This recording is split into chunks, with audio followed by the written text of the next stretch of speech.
authors his reckless abandonment of Americans, his never-ending blame game. He's the author of a massive bestseller, now 1 million sold, American Marxism, now the 7th straight week in a row, #1, Mark just told me. He's the host of Life, Liberty, Levin, and nationally syndicated radio host, and also one of my best friends. Great one. You know, I say at the end of the show, Mark, I say, let not your heart be troubled. My heart is aching.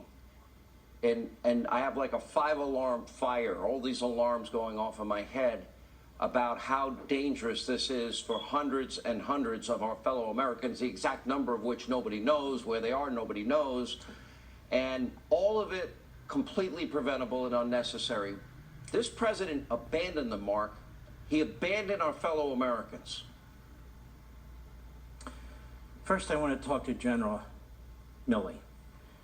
General Milley, I have this hanging on my office wall. You know who this is? This is George S. Patton. You're no George S. Patton, General Milley. How many Anne Franks are there tonight in Afghanistan? How many Anne Franks are hiding in cellars all across that country today? I want to talk about the people left behind, not the 124,000 who've been evacuated to safety. I want to talk about the millions who now have had genocide unleashed upon them. And before Joe Biden became president of the United States, were living mostly in peace and mostly in safety in what was a neutralized Afghanistan with a minimal American military footprint. I want to read something. I never do this. I went back to Dwight Eisenhower's book, Crusade in Europe, when he went to the death camps.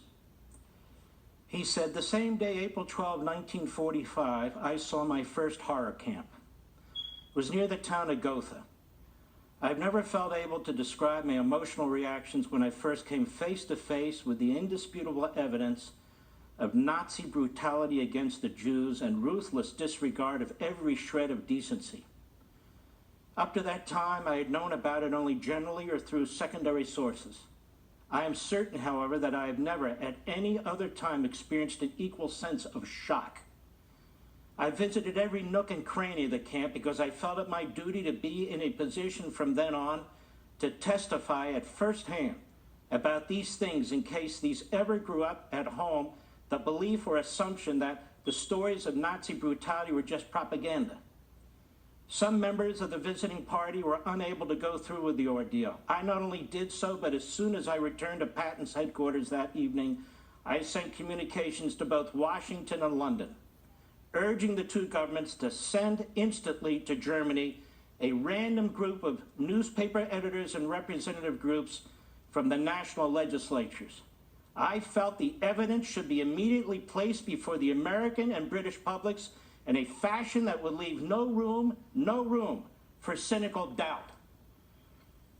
Now, we have propagandists in this country, from the Defense Department to the State Department to the White House. Highly paid Admiral Kirby, Nick Price, Jen Psaki, and others. And now generals who are part of the propaganda. Do you think George Patton or Omar Bradley or the top general, George Marshall, would leave American citizens in enemy territory under any circumstances or conditions, including at the order of the commander-in-chief? No commander-in-chief has ever ordered any general to leave citizens behind. What about these children and these women? What about the Afghan allies, the men who fought next to us, firefight after firefight? What about the 80 to 100,000 SIV visas granted, special visas granted to patriots who fought side by side with Americans? Instead, we hear that the American citizens didn't act fast enough. Instead, we hear this was a massive success. Instead, we hear we will use diplomacy to deal with these Nazis. Instead, we hear we may, in the future, work with them against ISIS as if they're different. It's the Taliban that allowed al-Qaeda to attack us on 9/11. The Taliban. They have our equipment. They have our people, they have our allies, they are going to threaten us, they're working with the Communist Chinese, they're working with Putin, they're working with the Iranians. And listen to me, America. Can you hear the screams of the people of Afghanistan tonight? Because they're screaming. Can you hear the women being brutalized? Can you hear the bullets in the execution? Because it's occurring under the cover of dark, because our media is unable to be there.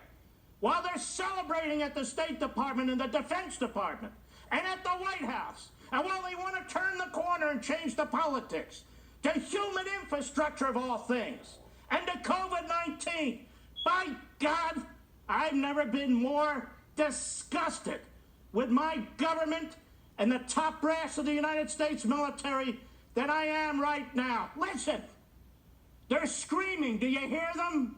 They're begging for help. Do you hear them? American citizens, they say, waited too long. Waited too long while Joe Biden lied to us over and over and over again. This is a humiliation for our country. It is part of our history that can never be wiped away.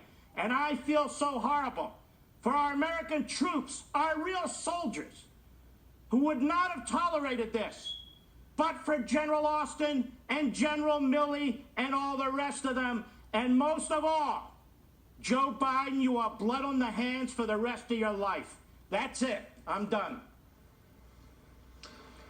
The great one, Mark Levin.